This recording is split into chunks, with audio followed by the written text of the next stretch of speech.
早晨啊，咁多位，好多謝你哋嘅嚟臨啦。咁難得啦，即係放緊假都即係特登咁早走過嚟。咁咧，我哋今日咧嘅講座咧就係、其實就好似暢談傾偈咁樣嘅。咁就冇翻譯㗎啦，只係英文。點解會有呢個講座咧？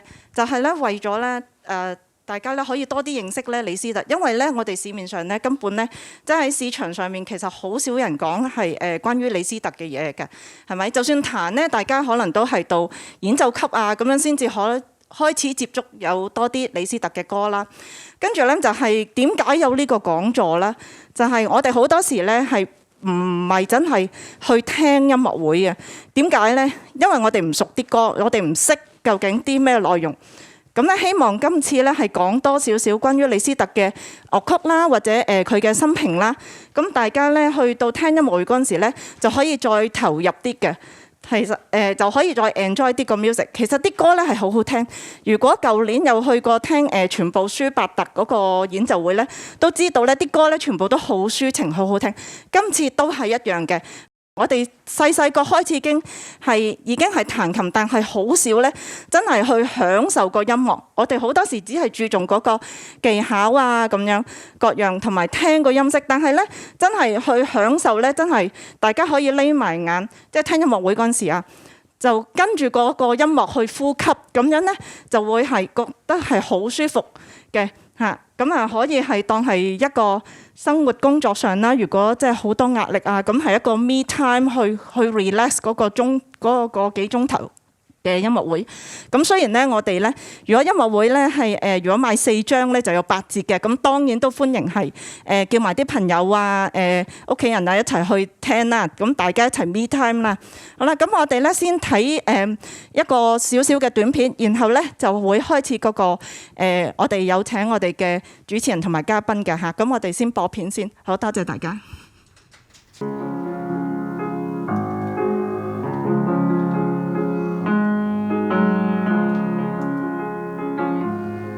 Hello, I'm Robin Zebaida, and I'd like to tell you about Lisztomania, a piano recital at City Hall Concert Hall on the 13th of February.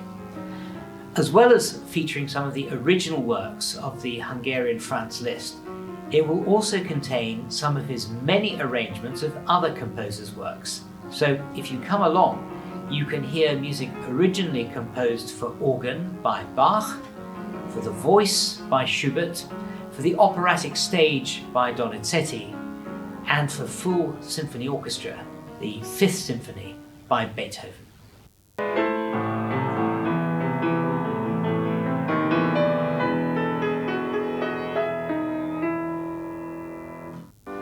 The recital takes place on the 13th of February, which is of course the eve of Valentine's Day. And it couldn't really be more appropriate because Liszt was truly one of the great romantic composers of the 19th century. Not just a composer, but pianist, musician, and all-round personality. In fact, the term Lisztomania was coined by his friend, the German poet and critic Heinrich Heine, to describe the frenzy of adoring fans who followed him around through over 1,000 concerts in a space of a decade all across Europe, which he gave in order to raise money for a commemorative statue of his childhood mentor and idol, Beethoven.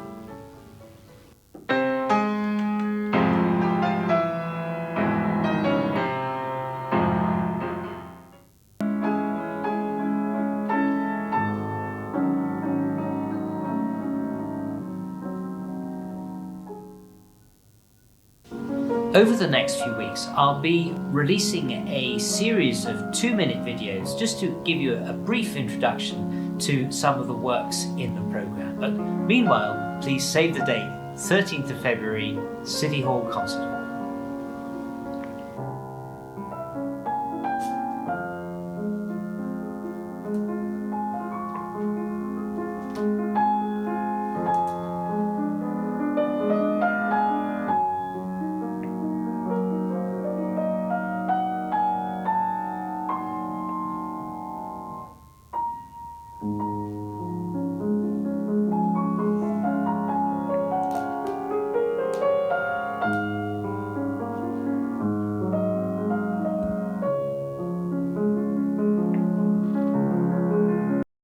哋而家有請Dr. Mary Wu 同埋 Mr. Robin Zebaida 嘅。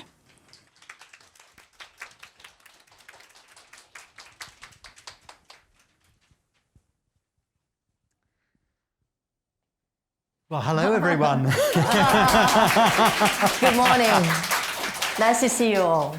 Welcome. And today, well, I'm just like the speaking Christmas tree because the main role is to let Robin share with us about this recital and subjects on Liszt. Yes. And so we will be having a conversation with each other.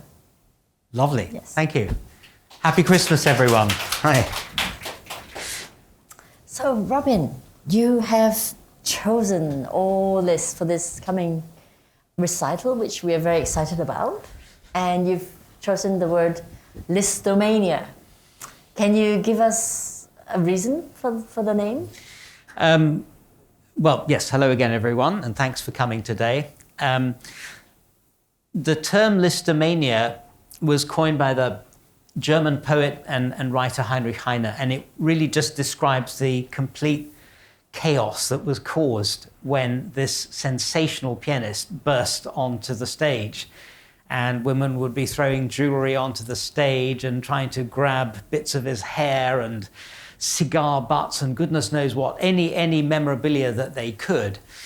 And this was incredibly just a period of 9 years of Liszt's 70-plus year life that he spent doing intense concertizing.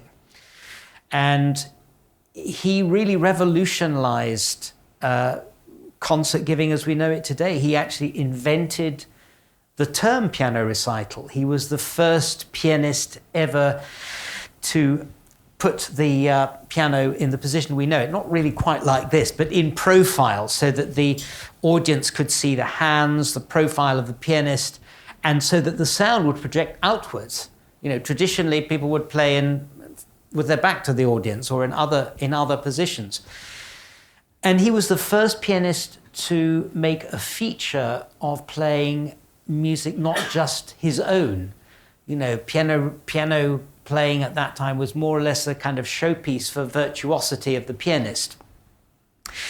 One of Liszt's famous recitals, early recitals reviewed by Berlioz, included Beethoven's Hammer-Clavier Sonata, which he was absolutely knocked back by. This huge piece, which is not only titanically difficult to play, but also a monstrosity to listen to. I heard it played by Marc-André Hamelin, yes. a pianist we were talking about recently in London. It's a very difficult piece to hear. So Liszt in so many ways was a revolutionary, and he certainly attracted audiences in a way no one had before, and possibly arguably since. So born in 1811, yes. You're talking about the concert tours around 1829 to 38, right? Yes. Yes. So very, very hard work during those times, giving thousands of concerts all around Europe, and traveling a lot as well. Yes, and it's extraordinary to think that he covered all of Europe, all the way down to Spain and Portugal, Turkey, Russia, England, France, Germany, of course, Italy. And all this at a time when widespread rail travel was not common, let alone, of course, aeroplanes. And he, played in every kind of nook and cranny that would open its doors and get these rapturous receptions, including all the way up to courtly venues, palaces and kings and queens and princesses, czars. Yes. Yeah. So around 1838, he decided to really focus on composing more, right? Especially in Weimar. Yes. And so I noticed in your program that you've mixed, the earlier works with the later. Yes. And I was wondering if you could share with us, why, with this, did you have any story behind planning this program, or what was the train of thoughts you had when considering? I think Liszt is probably the easiest composer to give a one composer recital of. For one very obvious reason, which is that no other composer before or since transcribed the works of other composers to anything like the extent that he did. And not only that, but even if you look at his own music, he spans music all the way. I mean, his teachers were rooted in the classical era, Salieri of Amadeus fame, and Czerny, who was a pupil of Beethoven. And by the end, you know, in the last 10, 20 years of his life, he was writing music that very clearly pointed towards the impressionism of Ravel and Debussy, and the atonality and 12-note serialism of Schoenberg and the Viennese school. So he had this extraordinary luminescence that pointed all the way to the future, as well as deeply rooted in the Romantic era. Incredible imagination and, you know, exploration of the piano, what it could do. Yes, the sonorities and it's no exaggeration to say that he was actually responsible for some of the innovations that we enjoy today. When he went to Paris as a young boy, and he and his father rented rooms opposite Erard Piano, which was the great piano French, maker at the time. The French piano manufacturer. Erard immediately saw the potential for monetizing, this wonderful relationship with Liszt, this amazing pianist. And he could play so super fast, but the old pianos couldn't keep up with him. And they invented the double escapement action, which made it much easier to play rapid notes, especially repeated notes. And later on in his life, Liszt had been writing music and begging the piano manufacturers to invent what we now know as that pedal, that third middle pedal there, which could sustain some notes while keeping others dry and, undamped.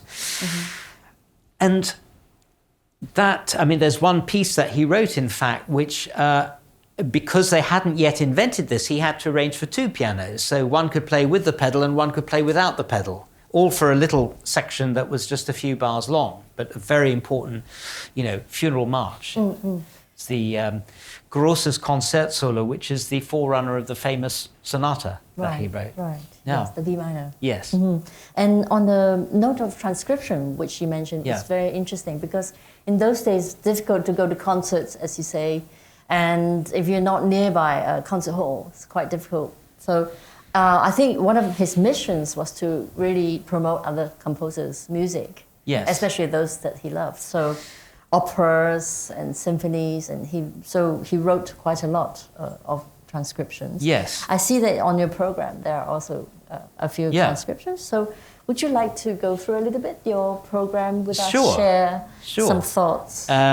So the first piece is a Bach Prelude and Fugue, which I know many of us, that's almost like the bread and butter for any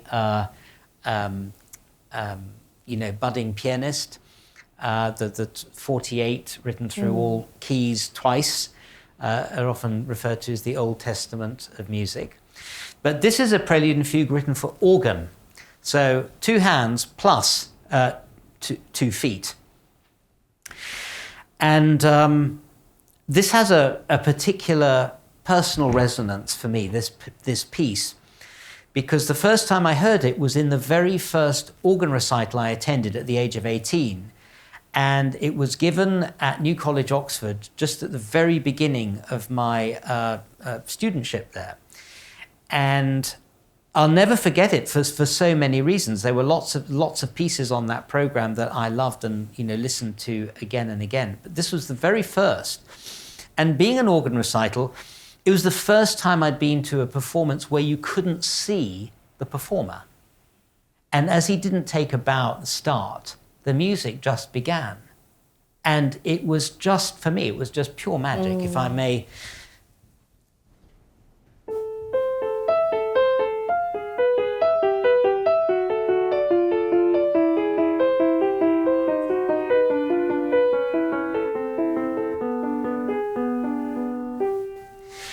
this absolutely beautiful, sinuous, chromatic descent.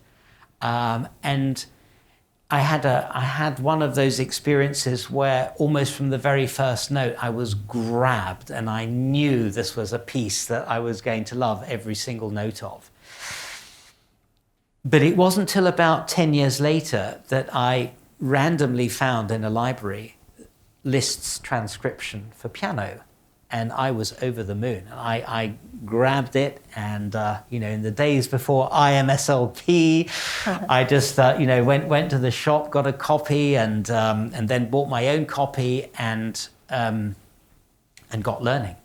And it's an absolutely beautiful, gorgeous work. It's interesting that Liszt, of course, is known as a fantastic pianist and composer, but he was also a very good organist, wasn't he? And a fantastic improviser. Yes, he was indeed. And I mean, I think it's important to mention also that among his many bizarre combinations of contradictions, he was, this huge romantic figure that so many women sort of fell in love with. But he was also deeply attached to his Catholic faith, which he was brought up with. Even in his late teens, he considered joining, going to the church. And in later life, he picked up minor orders at the Catholic Church and was even an emissary for the Vatican. And so I think the church was a very natural venue for him. And he wrote a lot of organ music, and later in life, a lot of sacred music. Beautiful 3-hour oratorio Christus, a handful of settings of the Mass, a beautiful Ave Maria.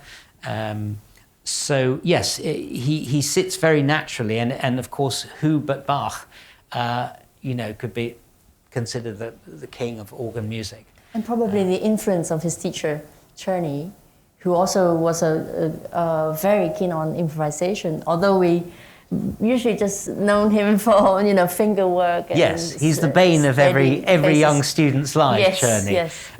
But yes, I think the three areas in which Czerny was his principal teacher was so important was, as you say, he was the link between Beethoven and Liszt, and there's this famous story that Liszt at a young age went to see Beethoven, and Beethoven heard him play, and kissed him on the cheek and said, "You are the one of the lucky ones. You're going to give great joy and pleasure to people."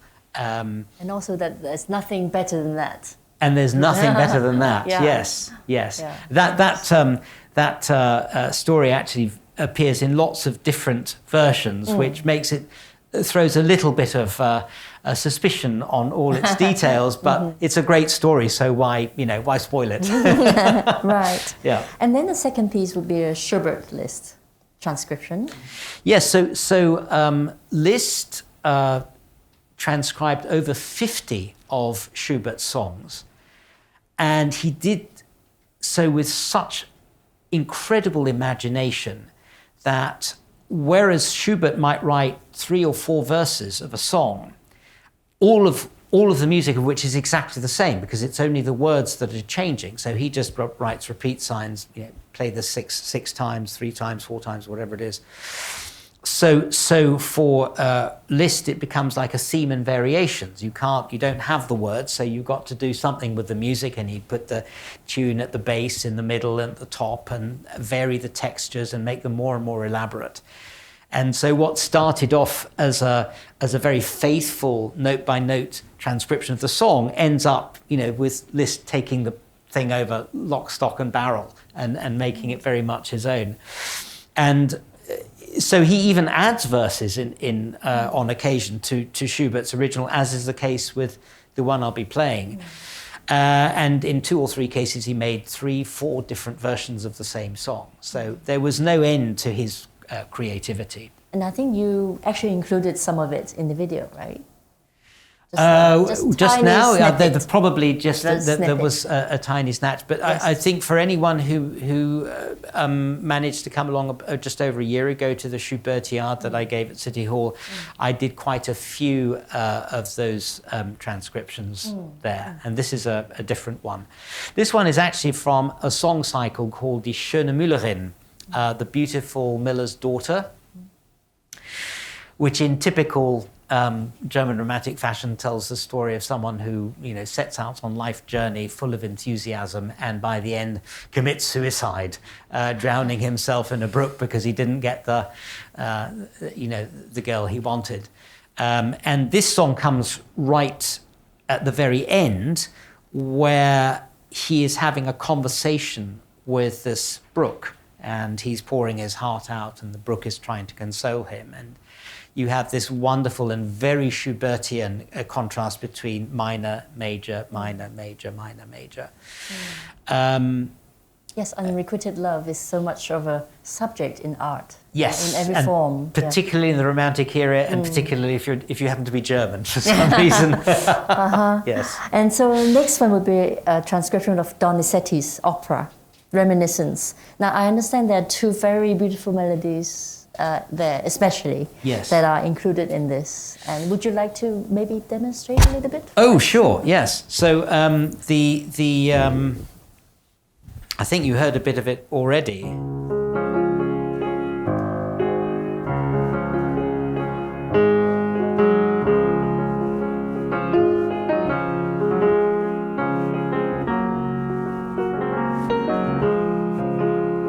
It's the first one, and then you have later.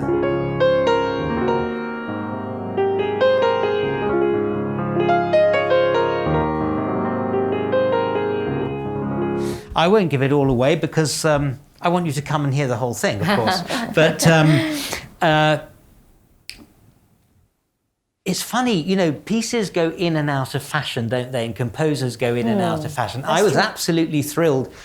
I don't know if any of you went to see Maria Stuarda at City Hall Concert Hall, which was staged just a few weeks ago. A Donizetti, full Donizetti opera staged at City Hall Concert Hall. But unless you're an opera buff, Donizetti is not one of the composers you will normally come across. But they're full of gorgeous tunes. And it's quite interesting. I was doing a bit of looking up. This particular sextet, this tune was sung by Shirley Temple in, I think she was probably 8 or 9 years old. And it also appears in a couple of cartoons, Porky Pig and Bugs Bunny. Everyone knows Bugs Bunny. And we have the Year of the Rabbit coming up in a couple of weeks, don't we? True. So very appropriate. Very appropriate, yes.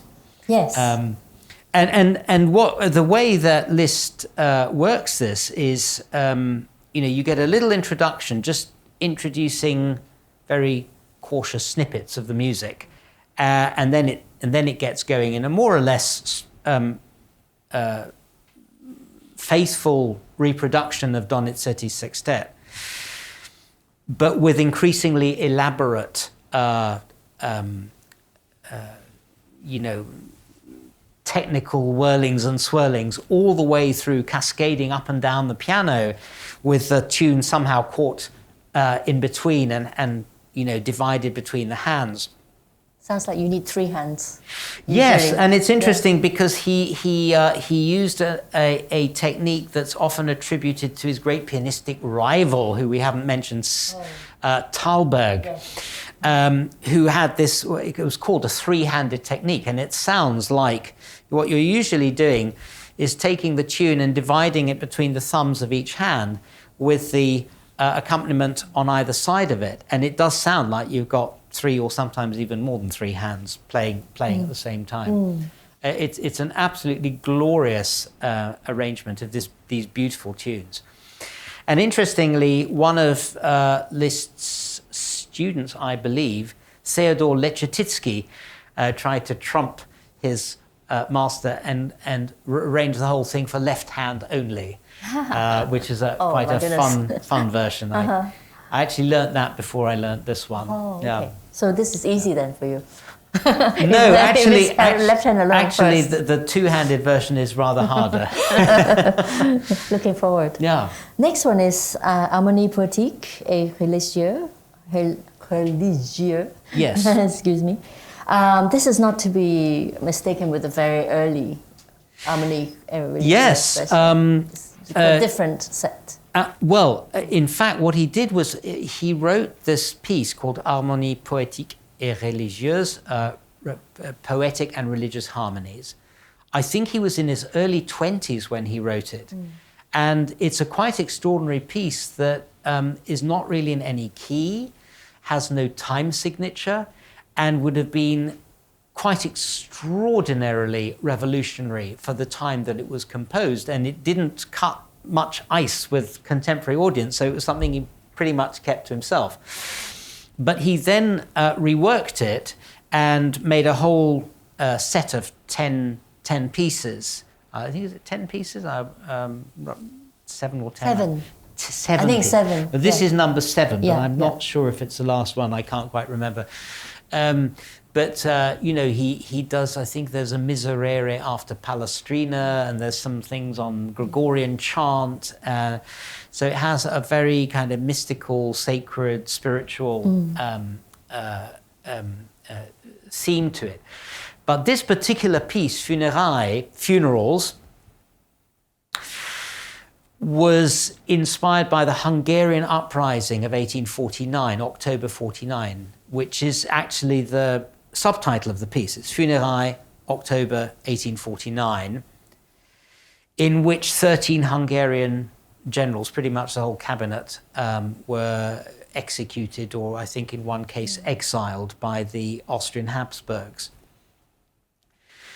And it's a wonderful example of program music. So not just an abstract piece like a Schubert impromptu or a Bach prelude and fugue, but something that actually tells a story or is related to a specific theme or event.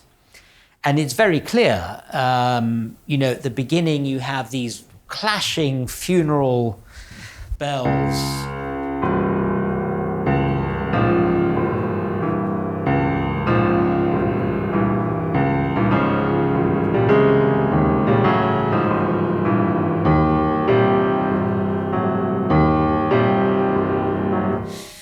And this is followed by a long, tragic lament, which then gives way to a more gentle version in the major.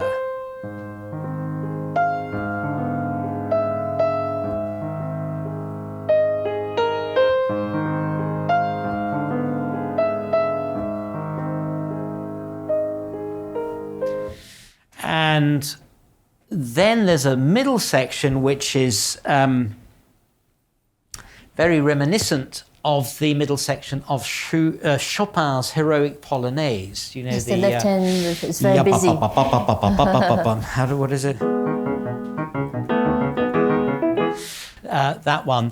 And Liszt does a version that's very reminiscent of that, but it has an interesting distinction. It works its way through a series of keys, and instead of Chopin's famous version, which repeats itself, it progresses and it accelerates. So it's a hugely dramatic push towards the final climax. A very, very powerful piece. Very dramatic. Yes. Yeah, I remember playing this piece in a recital for some students where I was giving masterclass in the States about 15 or so years ago. Most of them actually were harpists, not pianists. But I remember one person very touchingly telling me years later that it was hearing that piece, that particular piece of music, shortly before her father tragically died very unexpectedly and very young, when she was, herself in her teens. That was the piece that made her want to become a professional musician. So it's it is incredible testament as to the power, I think, of music. Yes, absolutely. Yeah. Like Menuhin said, music is also a therapy, right? It's Yes. so much more powerful than words, and it's much more immediate. Yes. And that what really touches the soul Yes. directly. So, yeah. Yes. It is wonderful the way it works, and of course, you know, unlike art, which hits you immediately because it's in space, music unfolds over time. That's right. Yeah. And the next one is also quite a dramatic piece, Beethoven Symphony No. 5. Ha ha ha ha! Yes. Ba ba ba bum. Or as some people might remember, a little shop in Wan Chai called Tang Tang Tang Tang, which was apparently David Tang? Yeah, David Tang and Shanghai Tang fame, and he opened this shop and apparently named it after the first 4 notes of Beethoven's Fifth Symphony, just in case there weren't already enough extra musical attachments to this piece. So Beethoven, as I've already mentioned, was a huge and very, very powerful influence on Liszt. He actually gave a series of concerts in order to raise funds for a monument to Beethoven in his birthplace of Bonn, when it was discovered that the Beethoven Memorial Committee had failed to raise the funds themselves. Liszt took on that burden himself. He said, "I'll pay for the statue." There was only one problem: he didn't actually have any money. So he then gave these, fundraising concerts, which were just meant to be a few in one country, and they ended up being 1,000 over, many years. And so he did raise the funds for the statue, and also, of course, he transcribed all 9 of Beethoven's symphonies for piano solo, and the 9th one for 2 pianos.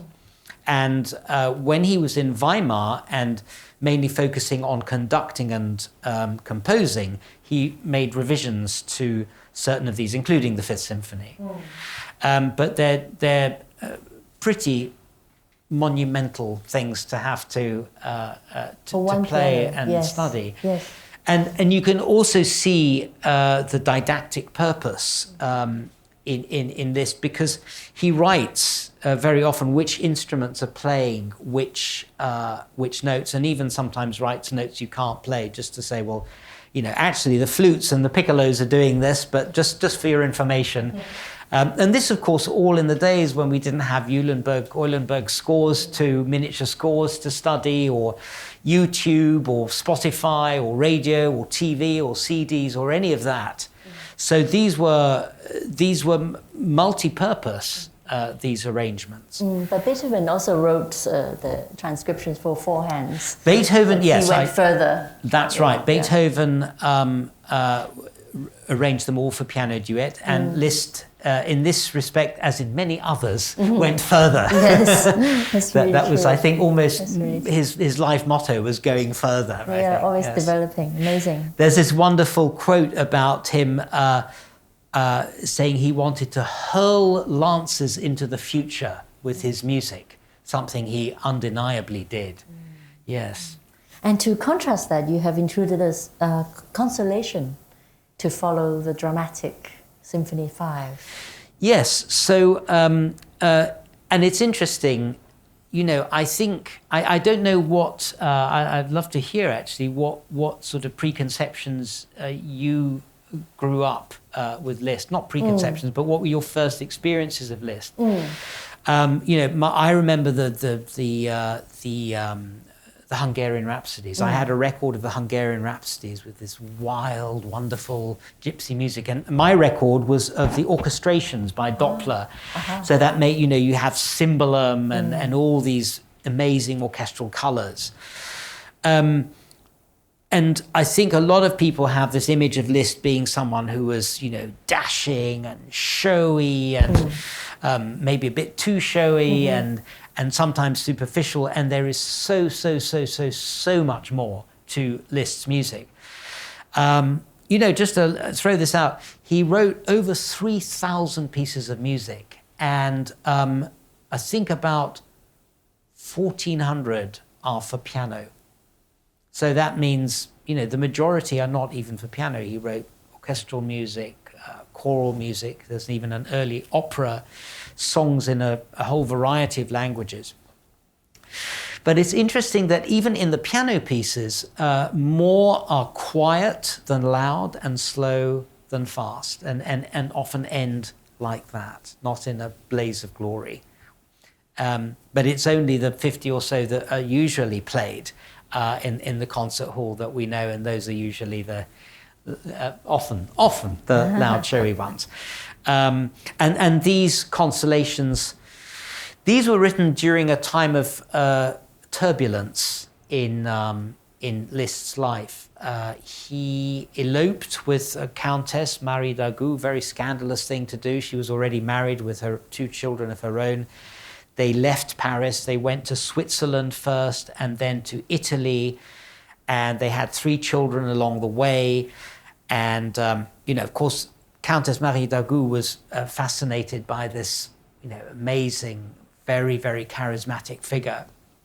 But she was also very jealous, and she wanted Liszt to himself. Meanwhile, he was being, pulled in all sorts of directions, mostly to go and play and raise funds for the people who died in the Danube flooding, and then for the Beethoven monument.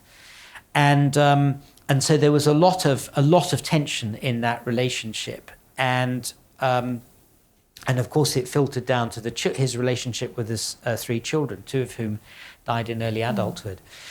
And it's certainly a romantic notion to think that these consolations, which were written around that time, were partly to console himself. And so they are generally quiet vignettes. And actually, this most famous consolation was added to the second revised set, made, I think, only a few years after the first set. And it contains this lovely, quite Chopinesque tune.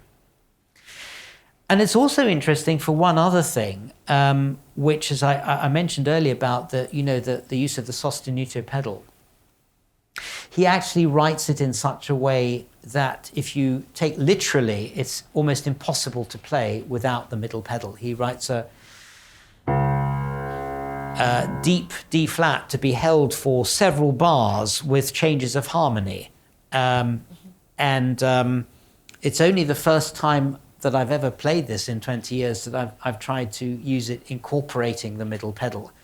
It's generally now accepted that because the middle pedal didn't yet exist when he wrote it, in fact, I think it was a good 20 years before it came along, that actually you were supposed to touch very quietly that bottom D flat. But anyway, it is a stupendously beautiful and simple tune. Very sort of in reference to the organ as well, isn't it? That deep bass that would sustain. Yes. For such a long time. Yes, yes, it would have been, in that respect, perhaps not in others, a very ideal piece to play on the organ. Right, of course. No doubt someone's had a go, I'm sure. Yes. And so the last piece you will play for us is the Dante Sonata, yes. which is another extremely dramatic, fascinating, great piece. Yes. Yeah. So the Dante Sonata is the last, and by a very long margin, the weightiest piece in the second volume of Années de Pèlerinage, Years of Pilgrimage or Years of Wandering. And it relates, I just mentioned Countess Marie d'Agoult. They eloped, they went first to Switzerland and then later to Italy. And Liszt loved Italy. He was really taken, I think he was emotionally very in tune with the very free-spirited Italians as a people, but also, of course, he was absolutely captivated by the literature, the art, the buildings, the architecture, and that comes across in the titles. I mean, Petrarch sonnet, and of course Dante Sonata. So the full title, Après une lecture de Dante, after reading Dante, could be an allusion just to, I've immersed myself in the works of Dante, but it's also the title of a poem, isn't it, by Victor Hugo? And you can check that out and see. I think it's a novel, actually. Is it a novel? Yes, right. about okay. hell. Yes. Yes, and how the Dante's Inferno. So this piece basically is a depiction of heaven and hell and this clash. And Liszt was so much, and I think this is what makes his music so electrifying. He was a person of wild extremes. He was the first person really to write music where you could have whole sections right in the top of the piano, and as I began the Funérailles, also right at the bottom of the piano. And he expanded the actual range of the piano, as well as the emotional range of what it, physical and emotional range of what it was capable of doing.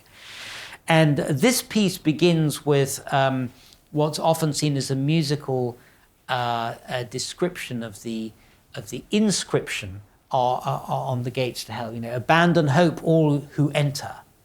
And it features an interval known as the tritone, a very discordant, uncomfortable interval that was known in medieval times as the devil in music. And it goes like this.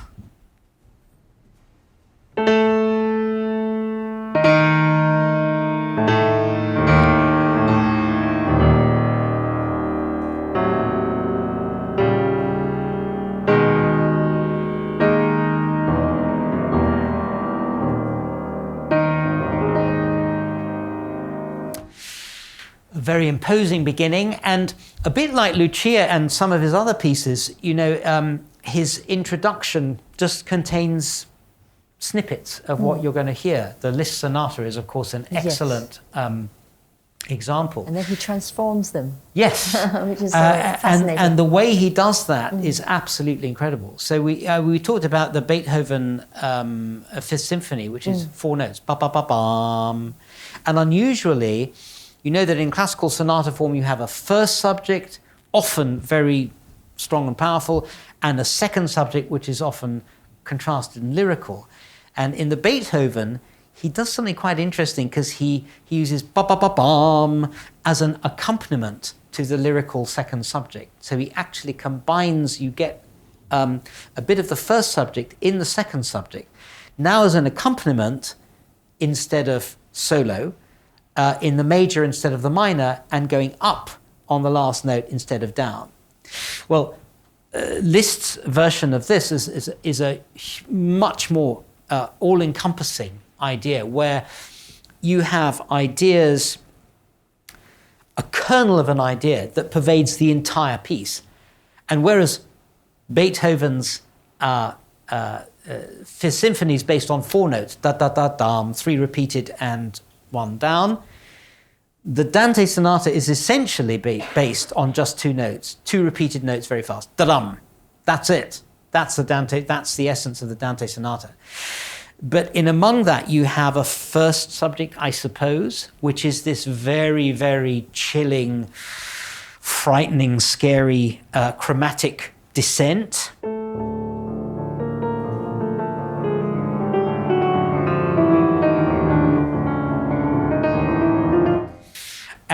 And you have a second subject, which is, again, based on the first, a descent. It goes up 1 note and then down, but instead of a chromatic scale, it's a major scale. And the first time you hear it is in the explosive first climax, which is...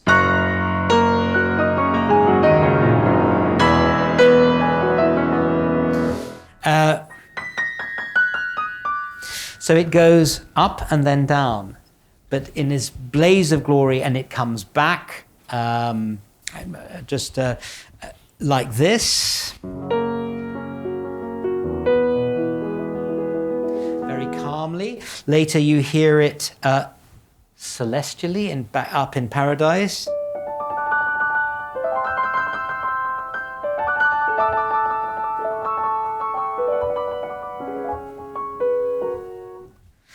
And meanwhile, this rather scary descent into hell later on becomes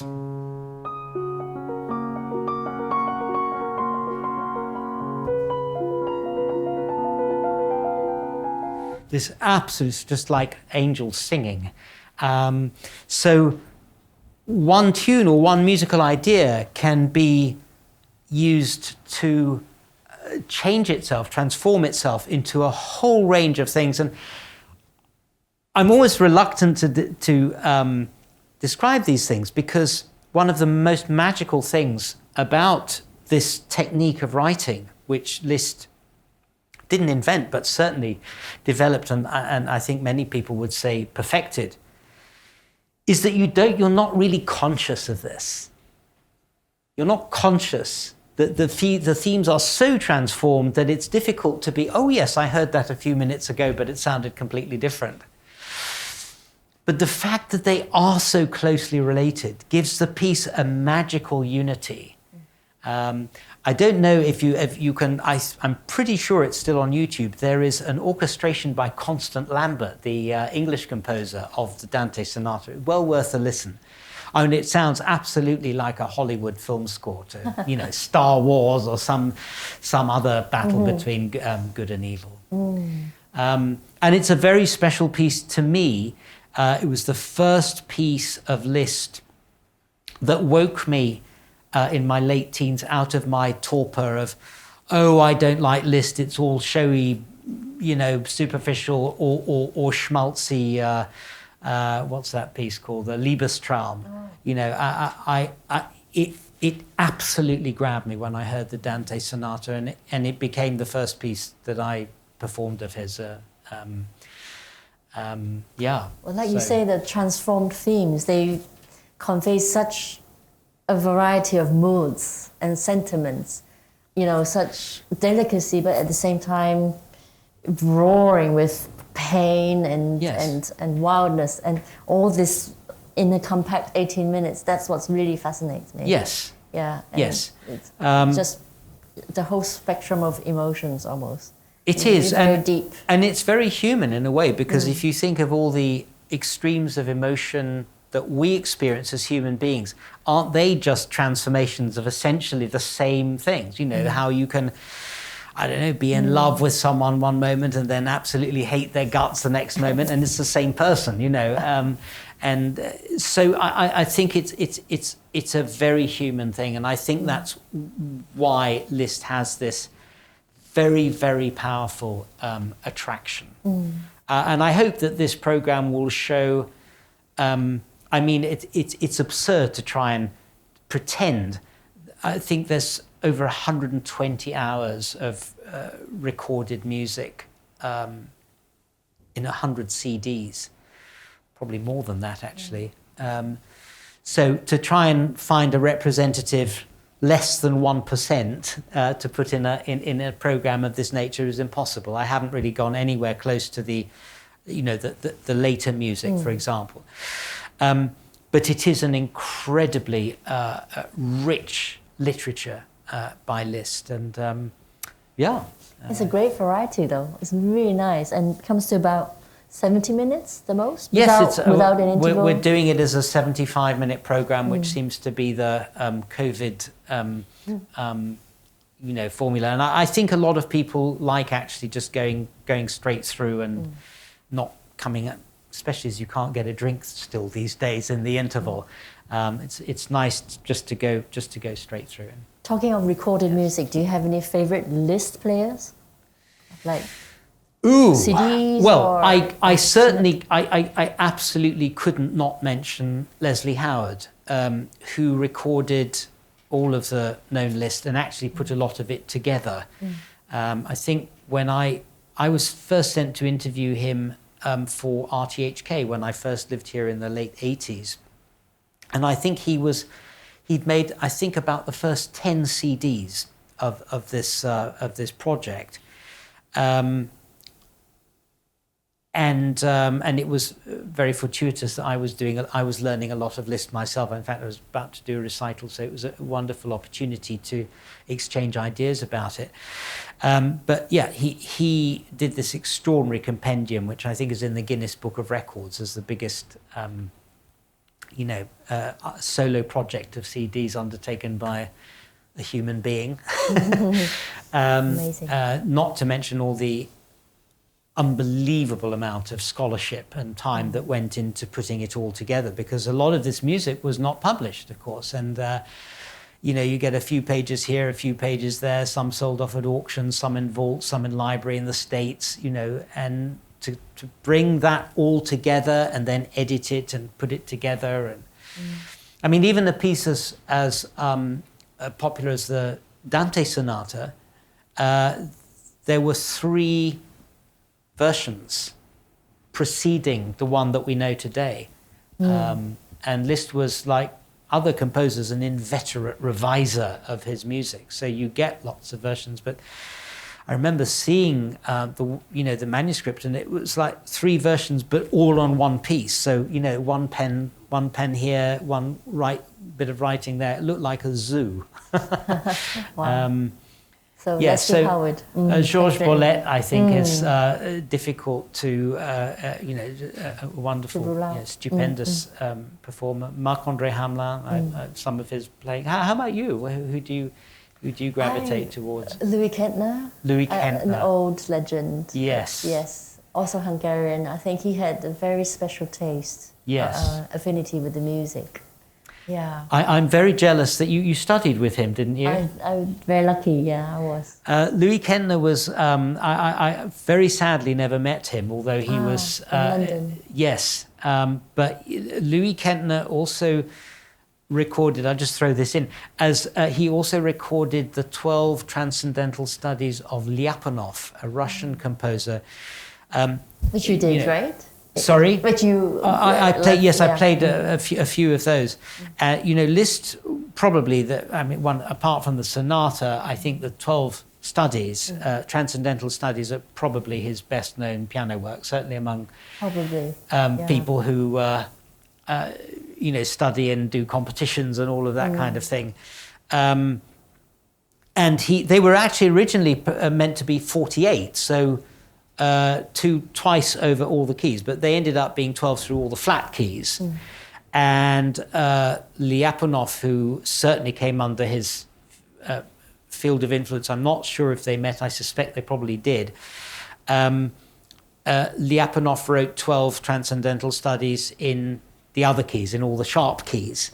And in fact, the last one is a very clear homage to Liszt. Wonderful. I probably strayed miles off your no, it's question, wonderful. but it's great. Yes, Louis Kentner is someone I would love to have met. And is there anything else you'd like to add towards this recital, the sharing, what you'd like to be able to achieve, and doing the recital for us? And come. Come. Yes, come. Definitely. And please take as many. Of the flyers as you can usefully distribute to your friends and family and students and blah, blah, blah. And let's all have a wonderful time. And on the eve of Valentine's Day, this talk is entitled Liszt the Romantic, and we've barely even touched on Liszt the Romantic. He had the most extraordinary artistic ideals. He raised the status of musicians for the whole of the rest of time. Musicians were seen as little more than servants at the time, and he elevated their status hugely by his work. He was the recipient of free tuition from Czerny and Salieri, and of the 400 students covering just about, like a musical yellow pages of all the great pianists and composers who followed from all sorts of different fields, from Albanese to French, Russians, Germans, and even Americans. Edward MacDowell came and studied with him via Paris. He never took a penny from all of those students. He earned hugely from his, concert work, but he gave all the money away almost immediately. He distributed.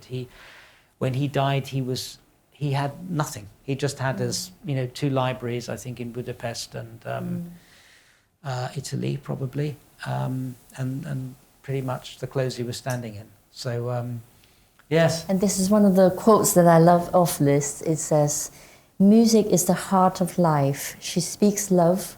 Without it, there's no possible good. And with it, everything is beautiful." On that note, because it's the eve of Valentine's Day, you're spreading Beautiful. joy and happiness. I don't think there's anything more to add to that. Thank you so much, Robin. Thank you, Mary. Thank you very not much. at all. Thank you. Thank you. Thank you. Thanks to Tomley Music to record. Huge this. thank you. Thank you for this beautiful venue, beautiful piano and setting and the lightings and also the recording as well. Lovely to be here. Great privilege. Okay, thank you.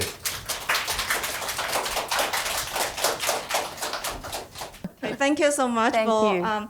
Our guests, our hosts, and thank you for Tomley Music, and thank you for everyone here, and a late Merry Christmas and Happy New Year. Thank you.